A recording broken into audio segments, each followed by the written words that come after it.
네, 우리 교회에서 함께 일했던 전도사님 중에 이 주일학교를 특별히 크게 부흥시켰던 분이 계십니다.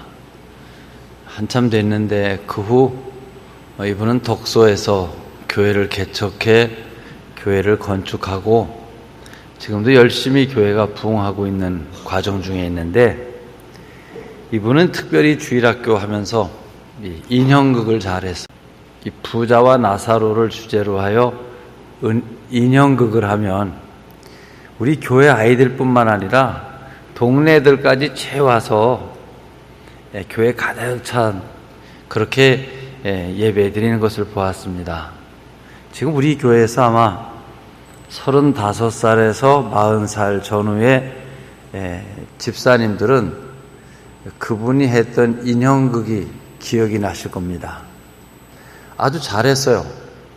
제 머릿속에도 그분이 인형극을 하던 그 대사들이 생생하게 기억이 납니다.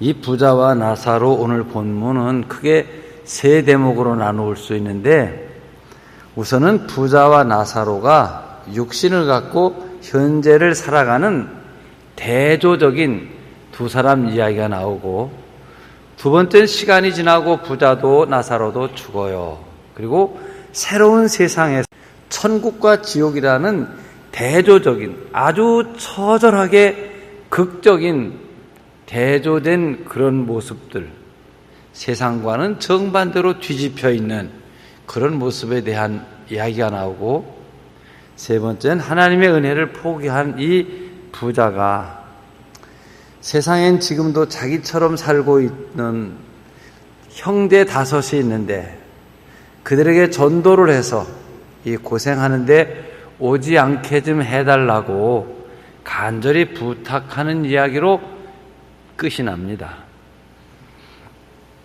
먼저 이들의 생전의 세상에서의 육신적 모습을 보면 부자는 자색 옷과 고운 베옷을 입고 살았다고 합니다.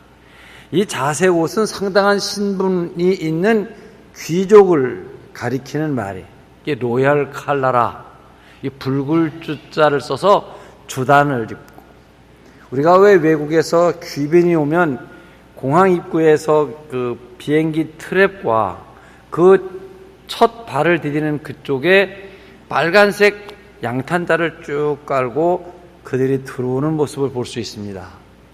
옛날에도 왕족들이나 귀한 분이 동네를 들어오거나 하면 이 주단을 깔고 그를 오도록 영접을 했다는 것입니다.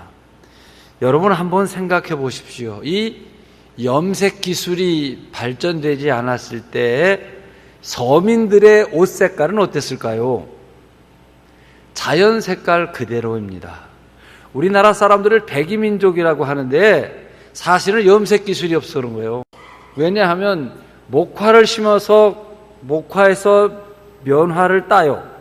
그걸 씨앗에서 면화씨를 고르고 물레라는 곳에서 씨를 만들어 무명옷을 짜면 하얀 거예요. 그게 햇빛에 바래면 누르스름한 옷을 싫으나 좋으나 하얀 옷 입고 살아야 될 백이민족. 지금은 똑같은 색깔의 옷을 입은 사람이 아무도 없습니다. 여러분들 내복도 다 색깔 있는 거 입으셨을 거예요. 왜? 염색 기술이 발전하여. 그러면 이 오랜 2000년 전 염색 기술이 없던 시절에 비단의 색깔을 들이고 술을 놓아 옷을 해 입었다면 얼마나 그가 비싼 옷을 입는 귀족인가를 말하는 것이죠. 이 사람은 귀족이고 사치스러운 생활을 했습니다. 여기 성경을 보게 되면 19절에 날마다 호화롭게 즐겼다고 했습니다. 먼저 성경엔 연락을 즐겼다 그랬어요. 이 부자는 식도락가였습니다. 맛있는 음식을 즐기는 일을 낙으로 삼는 사람입니다. 음식 잘하는 요리사를 뽑아놓고 그리고 산의 진미의 음식 재료를 준비하여 맛있는 음식을 만들게 하고 좋은 사람들과 어울려서 먹고 마시는 일을 낙으로 삼는 것. 좋았을 것 같아, 여러분. 근데 이 연회가 1년에 한 번, 한 달에 한 번이 아니라 19절 보세요. 날마다 이렇게 살았다는 거예요. 날마다 이렇게 살았다 말합니다. 어떻게 생각하면 이 부자의 생활은 단지 현실적으로 육체만 가지고 세상만 사는 것으로 이야기하면 이 세상의 모든 사람들이 부러워하는 그런 삶을 살고 있는 사람입니다. 거기에 비해 반대로 나사로는 거지였습니다. 처절하기 그지없는 불쌍한 삶을 사는 거지입니다. 부자의 상에서 떨어지는 음식 찌꺼기로 요기를 하고 그것이 나사로에게는 주식입니다.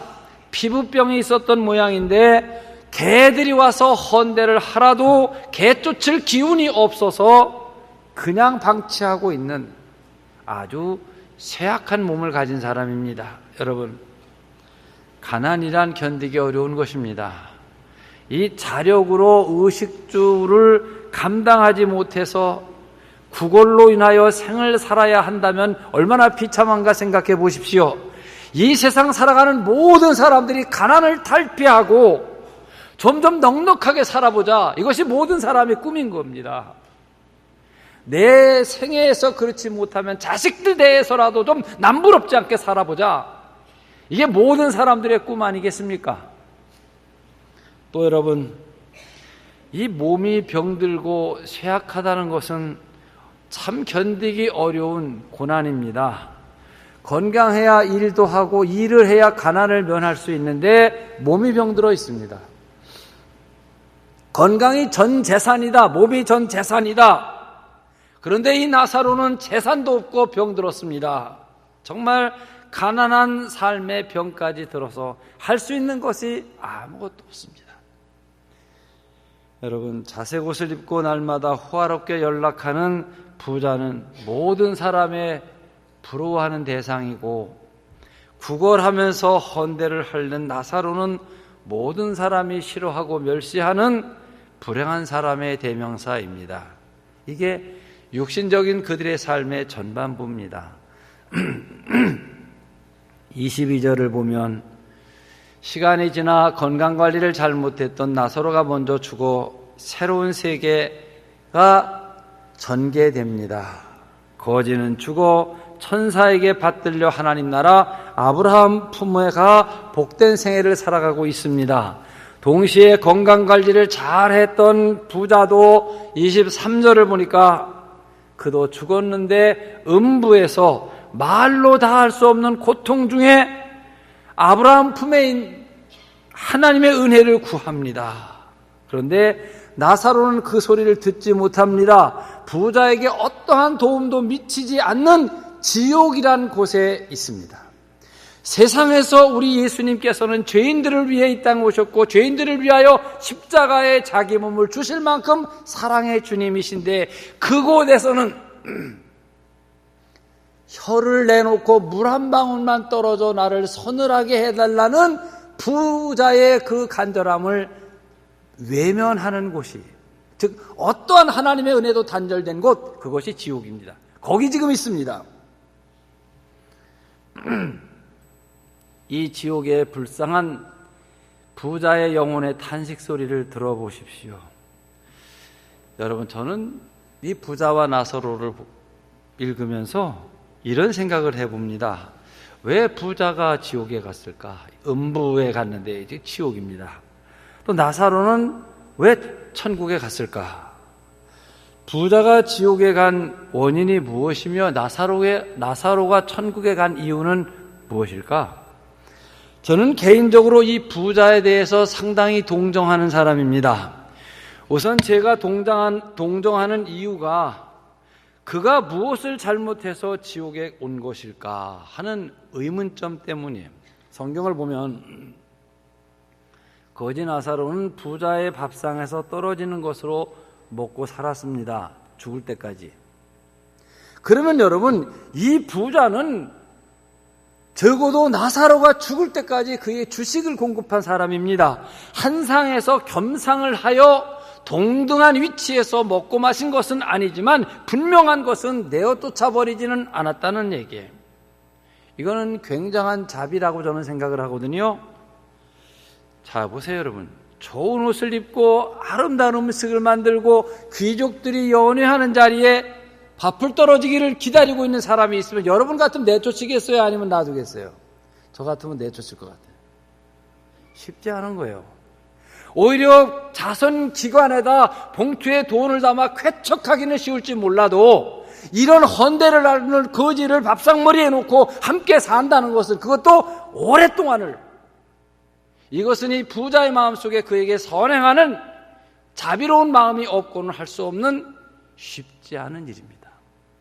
여러분이 집들이를 하거나 무슨 회사에 중요한 행사가 있어서 파티를 하는 자리에 이런 사람이 온다면 얼른 지폐 한 장을 쥐어서 보내지, 끝날 때까지 그를 거기 있게 놔둘 사람 쉽지 않은 일입니다.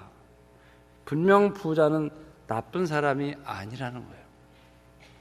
그러면 나사로는 뭐 자랑할 게 있는 사람입니까, 여러분? 부자가 무슨 몹쓸죄를 짓지 않은 것처럼 나사로가 뭐 잘한 일이 있느냐, 이 말입니다. 그냥 거지에 불과한 것이지 천당 갈 이유가 무엇이었냐, 이거예요. 거지가 의인이요 가난한 것이 의가 아니고, 부자가 죄인도 아니며 부가 죄를 말하는 것도 아닌 것입니다. 성경 어디에도 부자는 부자이기 때문에 지옥 가야 되며 가난한 사람은 가난하기 때문에 천당 가야 되는 이유, 성경은 말하지 않습니다. 세상을 살아가다 보면 여러분, 의로운 부자도 많이 있고 가난한 죄인도 많이 있는 것입니다. 근면하게 노력하고 밤새워 공부하고 힘껏 돈을 벌어서 부를 축적하기도 하고 선한 사업에 돈을 쾌척하면서 아름답게 사는 부자도 얼마든지 있습니다. 그런 거 하면 게으르고 나태하고 잘못된 길에서 어리석고 죄짓고 살기 때문에 가난하고 가난한 삶을 운명처럼 살아가는 죄인들도 얼마든지 있습니다.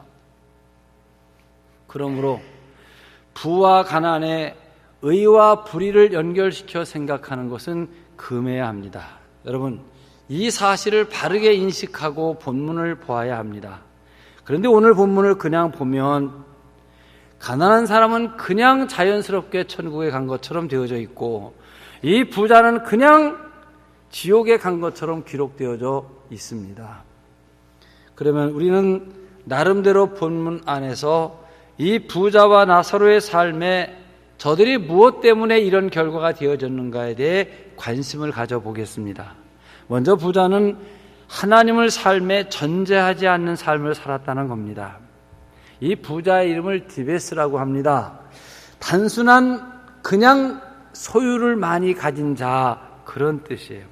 사람들은 모이면 여러 가지 자랑을 해요. 어떤 분은 자식 자랑하기도 하고, 어떤 분은 자기 건강 자랑하고, 어떤 분은 또 자기가 가진 것을 자랑을 하면, 사실 이 자본주의 사회 체제에서 가진 자가 큰 소리로 말하면 가지지 못한 자는 가진 자의 말을 들을 수밖에 없는, 가진 자의 영향력이 큰 것이 사실, 그게 우리의 현실입니다, 여러분. 그런데 오늘 본문은 그냥 그는 많은 것을 가진 현실을 살아가는 육에 속한 사람이었다는 것이에요. 그걸 말하고 있는 거예요. 여기에 비해 나사로는 하나님의 도우심이라는 그런 뜻입니다. 엘르아살이란 뜻인데, 하나님은 나의 도우심, 이런 말이고, 하나님을 의지하여 사는 사람, 또는 하나님 외에는 나를 도울 자가 없다, 이런 신앙으로 사는 사람이란 뜻입니다. 여러분, 사람의 이름이 하나님의 도우심으로 사는 사람이라고 이름을 지었다면 그 부모들의 신앙을 우리는 생각해 봐야 하겠죠. 여러분 이름 석자에도 다 부모의 꿈과 의미가 담겨져 있듯이, 이 나사로란 이름을 지은 나사로의 부모도 분명 나사로란 이름을 지어줄 때 그들의 뜻이 있을 거예요. 그러면 일단 나사로의 핏줄기 속에는 부모님의 신앙과 그가 이어져 있는 신앙의 흐름이 있다는 것을 전제하는 말이죠. 분명 나사로가 신앙생활을 잘했거나 그의 부모의 신앙 안에서 그를 키워냈다는 이야기가 됩니다. 즉 신앙적인 철학을 갖고 사는 사람이다, 그 말이에요. 누가복음 12장에도 예수님께서 이 부자 얘기를 하십니다. 여긴 특별히 어리석은 부자라고 우리가 이름을 짓는데, 한 부자가 있어 농사가 풍년이 들어 또 창고에 가득 찬 것들을 생각하며 창고 하나를 더 줘야 되겠다. 내 영혼아, 나는 참으로 행복한 사람이다. 먹고 마시고 즐기자. 주님께서 말씀하십니다. 어리석은 부자여, 오늘 밤 내 영혼을 취하면 내 것이 네 것이 되겠느냐? 라는 질문을 합니다. 여기에서도 전제는 하나님이 없다고 생각하며 사는 사람을 가리켜요.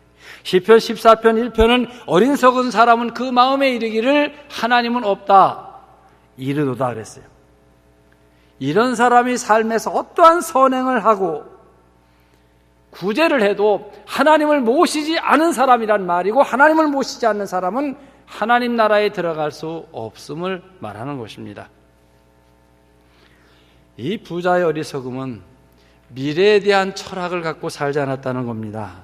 예수님께서 말씀하시는 중심 메시지가 여기에 있는데, 왜 현재에만 만족하며 살고 있느냐? 내일이 있고 미래가 있고 한 번 다시 살아야 될 영원한 세상이 펼쳐지는데 너는 왜 그것을 생각지 않고 발등만 바라보고 살아가고 있느냐 하는 거예요. 지혜로운 사람은 내일을 생각하고 미래를 생각하며 영혼을 생각하고 살아가는 것입니다. 어리석은 사람만 당장만 생각하고 자기 발등만 바라보고 사는 것입니다. 우리가 어려서부터 들어왔고 또 우리가 어른이 되면서 자녀들에게 들려주는 이야기 중에 이솝의 개미와 배짱이라는 이야기가 있어요. 지금은 시대가 달라져서 배짱이를 잘났다고 해석하는 교양도 꽤 많이 있습니다. 그런데 그 이솝이 쓴 그 우화에 담긴 메시지가 무엇이냐 하면, 배짱이 너네 가을이 오고 겨울이 오는 걸 전제하지 못했느냐, 왜 당장만 생각하고 살았느냐, 그것을 말하는 거예요. 그 메시지가 로마서 8장 18절입니다. 생각건대 현재의 고난은 장차 우리에게 나타날 영광과 좋게 비교할 수 없도다. 문제는 미래의 영광입니다. 하나님 앞에 내가 서는 날 어떤 모습으로 쓸 수 있는가, 이것이 가장 중요한 것이죠. 우리의 삶의 최종적 목적지에서 우리는 어떻게 될 것인가, 이것을 생각하자는 것입니다. 여러분, 세상에서도 그런 말을 많이 씁니다. 여러분도 평생을 그런 말을 듣고 살았으며 또 자녀손들에게 그런 말을 하시고 사실 거예요. 젊어서 고생은 돈을 주고 사서도 한다. 무슨 말이에요? 늙어서 불행한 것은 정말 불행한 것이라는 거예요. 젊어서는 불행한 것이 없다는 거예요. 돈을 주고 사서라도 하라는 거예요. 왜? 늙어서 행복하게 살기 위해서, 그 말이죠. 즉 미래를 생각하며 오늘 고난을 좀 받아라, 그 말입니다. 마찬가지로 세상에서 지금 누가 더 높으냐 낮으냐, 가졌느냐 갖지 못했느냐, 별로 중요한 것이 아니다. 이 모든 것이 잠깐 꿈결같이 지나가는 것이라는 겁니다. 여러분, 우리는 영원한 것에 근거한 가치관, 이 천국의 기준을 둔 철학을 갖고 오늘을 살아가는 것입니다. 지금은 조금 고통스럽고 조금 가난하고 조금 힘들고 멸시와 천대를 당한다 할지라도 그것은 중요한 것이 아니라는 거예요.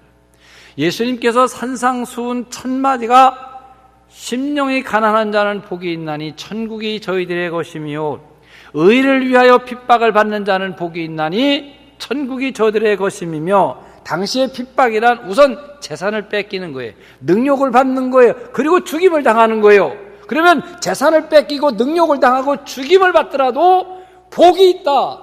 왜? 천국을 소유했기 때문이라는 거예요. 마가복음 9장 43절 이하를 보면 예수님은 천국에 들어가는 일을 이렇게 엄하게 말씀을 하십니다. 만일 네 손이 너를 범죄케 하거든 찍어버리라. 만일 네 발이 너를 범죄케 하거든 끊어버리라. 만일 내 눈이 범죄케 하거든 떼어버리라. 그리고 하시는 말씀이, 이것들을 가지고 지옥에 던지우는 것보다 불구의 몸으로 영생에 들어가는 것이 옳으니라. 요즘 번역에는 장애인으로 영생에 들어가는 것이 옳으니라, 이렇게 되어져 있습니다. 이것은 온전히 하나님 나라의 가치관을 둔 사람의 삶의 자세를 가리키는 것입니다. 따라서 순간순간 잘 사느냐 못 사느냐, 행복하느냐 불행하느냐에 신경 쓰는 것보다는 영원한 나라에서의 가치를 두고 오늘을 살면 위로도 되고 소망도 된다는 거예요. 세 번째, 이 부자의 방탕한 생활을 전제하는 이야기입니다. 여기 자색 옷을 입고 호화롭게 연락을 했다. 이 사치하고 방종하며 낭비하는 나날들을 살았다는 것을 지금 주시하고 있어요. 우리가 술을 먹는다, 바람을 피운다, 죄를 졌다, 방탕했다. 여러분, 그것만이 아니라 시간을 낭비했다, 방탕한 것입니다. 물질을 낭비했다, 방탕한 것이죠. 정욕을 낭비했다, 방탕한 것이죠. 생산적이지 못하고 창조적이지 못한 일에 시간을 주고 물질을 주고 정열을 바치는 것, 시간과 물질과 건강을 우리에게 주신 분에게 대하여 범죄하는 것입니다. 여러분, 누가복음 15장에 탕자의 죄가 무엇입니까? 살인도 하지 않았고 도둑질도 하지 않았습니다. 어떤 사회에 대해서 나쁜 짓 하지 않았어요. 탕자가 돈을 씀으로 말미암아 그 동네 경기가 부양됐다고 볼 수도 있어요. 재산을 낭비했고 젊음을 낭비했고 시간을 낭비했기 때문입니다. 이 생산하지 못하고 창조하지 못하는 일에 소모적 삶을 살았다. 넌 그러므로 탕자다. 이것이 누가복음 15장의 이야기입니다. 자, 들으십시오, 여러분. 오늘 본문 19절에 한 부자가 있어 자색 옷과 고운 베옷을 입고 날마다 호화롭게 연락을 했다 그랬습니다. 이것은 십계명을 어긴 거예요. 십계명 중에 제4계명은 안식일을 기억하여 거룩히 지키라. 엿새 동안은 힘써 내 모든 일을 행할 것이고 제7일은 일하지 말라. 이렇게 돼 있어요. 그러면 여러분들 엿새 동안을 일하지 않은 사람은, 엿새 동안을 열심히 일하지 않는 것은 십계명을 범하는 것입니다. 엿새 동안 힘써 일한 사람만 주일날 예배를 드릴 수 있다는 말이 돼요. 엿새 동안을 연락만 했어, 연애만 했다 이 말이에요. 아니, 어젯밤에 연애하고 오신 분은 오늘 몸은 오셨다 하더라도 신령과 진정의 예배를 드릴 수 없을 텐데, 날마다 연애하는 사람이 어떻게 신령과 진정의 예배를 드리며 안식일을 지킬 수 있겠느냐는 거예요. 그러면 일을 하지 않은 계명을 어긴 것이고 안식일을 지킨 계명도 형식과 허례허식이 되고 마는 것이죠. 여러분, 한 사람이 일하지 않고 먹으면 일하고 못 먹는 사람 한 사람이 생긴다는 사실을 기억하셔야 됩니다. 날마다 일하지 않고 먹고 노는 거 지옥 가는 거예요. 잘 들으셔야 돼요. 날마다 먹고 놀고 연애하면 지옥 가는 거예요. 명심할 일입니다. 또한 부자의 어리석음은 부자의 의와 사명을 모르고 살았다는 겁니다. 여러분, 부는 곧 사명입니다. 결코 나 혼자만을 위해 주어지는 것이 아니라 이 부를 갖고 부한 것의 뜻을 알고 중요한 일을 하라고 부를 맡긴 거예요. 그러므로 부는 사명이 되는 것이지요. 여러분, 우리가 갖고 있는 모든 것은 누군가를 위하여 사용하게 하기 위해 하나님께서 우리에게 맡기신 것입니다. 자, 제가 건강합니다.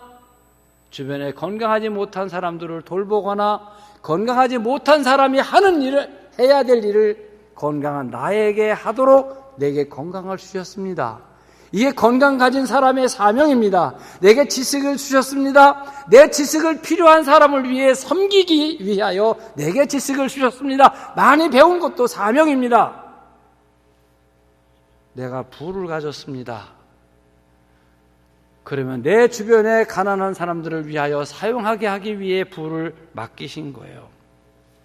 그런데 이 부를 갖고 자기의 사치와 향락만 위해 살았습니다. 이걸 요즘 말로 갑질한다 그러는 거예요. 요즘에 TV 틀면 양대 항공사 그 가족들 얘기 나오는 거, 전 그렇게 생각합니다. 그 자기 재산 안에 국가의 재산을 맡겨놓은 거예요. 국민의 재산을 맡긴 거예요. 국민을 섬기도록. 이게 부 속에 담긴 뜻이고 부가 가진 사명이에요. 그래서 자기의 사채와 향락을 위해 특권층이 되어버려. 그래 갑질한다 소리 듣는 거예요. 요즘처럼 TV 보면서 부라는 것이 죄악시 생각되는 적이 없었어요. 누가복음 10장 25절 이하에 보면 선한 사마리아 사람의 비유가 나오지요. 한 사람이 예루살렘을 떠나 여리고로 가다가 강도 만났어요. 강도가 모든 걸 다 빼앗고 죽기 직전에 내버리고 두고 가버렸습니다. 그 후에 제사장이 지나갑니다. 레위인이 지나갑니다. 그들이 잘못한 것이 하나도 없습니다. 제사장이나 레위인들은 살인하지 않았고 도둑질도 하지를 않았습니다. 그러나 그들은 죽어가는 사람을 돕지 않았기 때문에 죄가 되는 것입니다. 높은 차원에서 보면 죽어가는 사람을 보고도 외면하고 지나간 그 행위는 살인을 한 죄와 같다는 이야기예요. 아마 오늘날 사회법정에서도 살인 방조죄가 될 것이라고 제가 생각을 합니다. 선을 알고도 행치 아니하는 것, 하나님의 법정에서는 지옥 갈 죄가 된다는 것이죠. 그 시간에 나로 왜 지나가게 하셨는지, 왜 돈을 갖고 건강한 육신을 가진 나를 그 자리에 지나가게 하셨는가? 바로 강도 만나 쓰러져 죽어가는 이 사람들을 살리기 위하여 나로 건강도 부도 기회, 그 시간에 지나가는 것도 주신 것이다. 이렇게 생각한 사람이 선한 사마리아 사람입니다. 우리는 아무도 이 부를 통하여 우리에게 주신 사명에 대해서 핑계해서는 안 될 것입니다. 마지막으로 여러분, 부와 의를 혼동해서는 안 됩니다.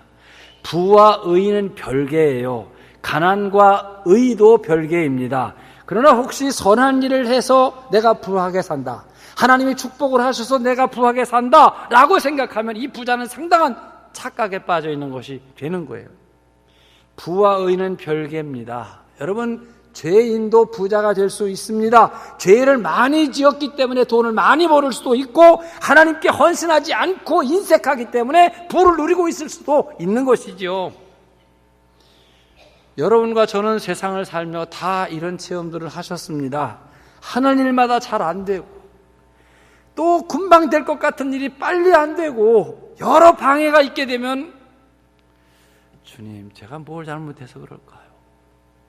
내가 세상을 살아오면서 뭘 잘못한 게 있을까 하고 겸손하게 자기의 삶을 되새김질하면서 회개합니다. 오늘의 이 잘 안 되는 일 병들고 가난하고 더디되고 실패가 우리를 돌아보게 해요. 반대로 생각하면 성공하고 건강하면 복이라고 생각한단 말이에요, 우리가. 그러나 사실 성공하고 강건하고 형통할 때 회개할 일이 훨씬 더 많지는 않으신지요? 잘 될 때 회개해야 합니다. 대개 부할 때, 강건할 때, 형통할 때 전도를 받으면 10중 8구 거부하기 쉽습니다. 왜냐하면 부가 자기의 의가 되어 배부르고 고만하기 때문에 외면해버리거든요.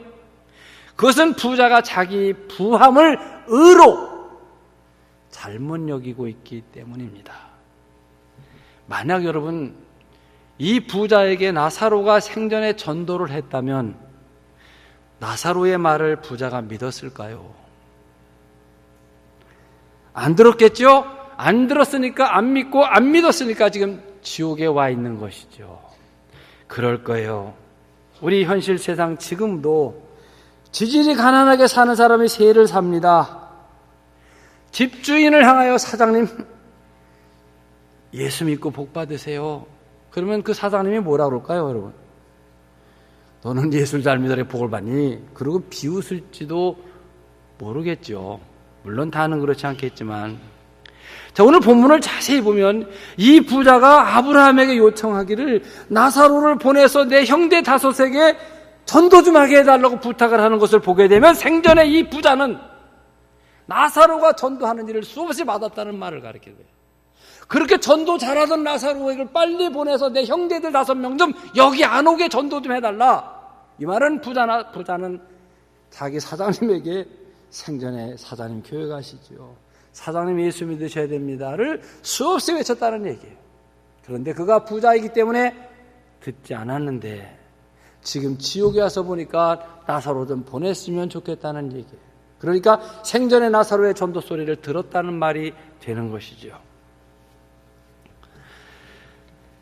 역사에 전도하는 사람의 대명사는 나사로입니다.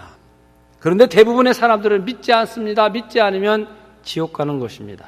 여러분, 오늘 본문은 전도에 대한 절대적인 필요성을 말을 하면서 결론을 맺고 있습니다. 세상에서는 전에도 듣지 않고 살던 부자가 지옥의 고통을 겪습니다. 하나님의 은혜가 끊어진 곳에서 물 한 방울만 주세요, 물 한 방울만 주세요, 도움을 요청하다 거절당하니까 포기하고 한 말이, 나사로를 보내셔서 내 형제 5을 저들이 이곳에 오지 않게 해주세요 하고 지금도 부르짖고 있습니다.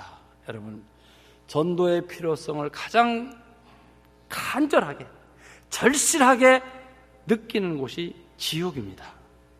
전도 좀 해달라. 요즘 우리 교육자들은 저하고 그런 생각들을 갖고 있습니다. 날이 덥고 장마가 지는데 가가호호 전도제를 들고 문을 방문해서 녹화하고 전도하기도 어렵고 하는 건 계속해야 됩니다. 그래서 오히려 우리 교인들 중에서 가족 중에 믿지 않는 사람들을 찾아 전도해 오게 하자. 특별히 권사로 피택받은 분들, 안수입사로 피택받은 분 중에도 한 집당 5명씩 있다 안 나온 사람이, 왜 이 성경 말은 언제나 꼭 맞게 돼 있어요. 부모가 안 나오든 자식이 안 나오든 배우자가 안 나오든 5명 이상이 우리 혈연 중에 안 나오는 사람이 있으니 그 5명들만 교회 나오게 해도 얼마나 많냐. 그래 우리 그들의 명단을 다 뽑고 전화하고 찾아가자. 그러고 있습니다. 여러분, 우리가 전도해야 되는 이유는 땅끝까지 이르러내 증인이 되라는 주님의 명령이며 동시에 지옥의 이 부자의 요청이기도 합니다. 그러므로 주님의 명령을 받은 사람들은 동시에 지옥의 탄식 소리를 듣고 내가 전도하지만 안 되겠구나라는 생각을 하는 사람이죠. 사랑하는 성도 여러분, 오늘 이 메시지를 듣고 계신 여러분, 우리 이 부자의 소원 좀 한번 들어주십시다. 우리가 바로 이 시대의 나사로입니다. 여기 아브라함이 말하는 이 시대의 모세와 선지자들도 여러분과 저입니다. 그렇죠? 세상에는 모세와 선지자가 있으니 그들의 말을 듣고 믿지 않는 사람들은 천국에서 나사로가 가서 전도를 해도 안 믿을 거다. 그러니 세상에서 말하는 모세와 선지자의 말을 들으라. 그리고 오늘날의 모세와 선지자는 누굴까요? 우리 장로님들이셔요. 우리 권사님, 집사님들이셔요. 여러분과 제가 이 시대의 모세와 선지자요, 이 시대의 나사로예요. 부자가 그렇게도 부르면서 보내달라는 나사로가 바로 여러분과 저라는 사실을 기억하시기를 바랍니다.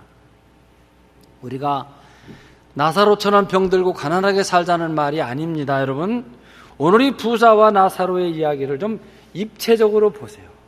세상에서 그들의 삶의 모습, 대조적인 육신의 한 생명이 잠깐 지나고 새로운 삶을 사는 곳에서의 뒤바뀌어져 있는 그들의 삶과 이제는 죽을 수도 없는 곳에서 부르짖음과 은혜가 완전히 끊어진 곳에서 혀를 내밀고 물방울을 요청하는 부자의 모습과, 그리고 세상에 있는, 이제 세상입니다. 여러분, 지금입니다.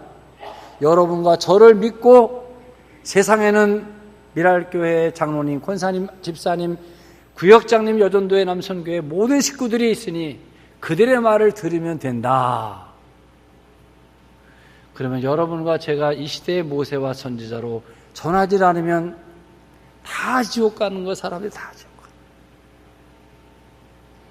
오늘 여러분의 심령 속에 이 부자의 탄식 소리를 들으시고 우리 주의 명령을 들으시는 여러분들이 되시기를 축원합니다. 기도하겠습니다. 사랑하시는 주님,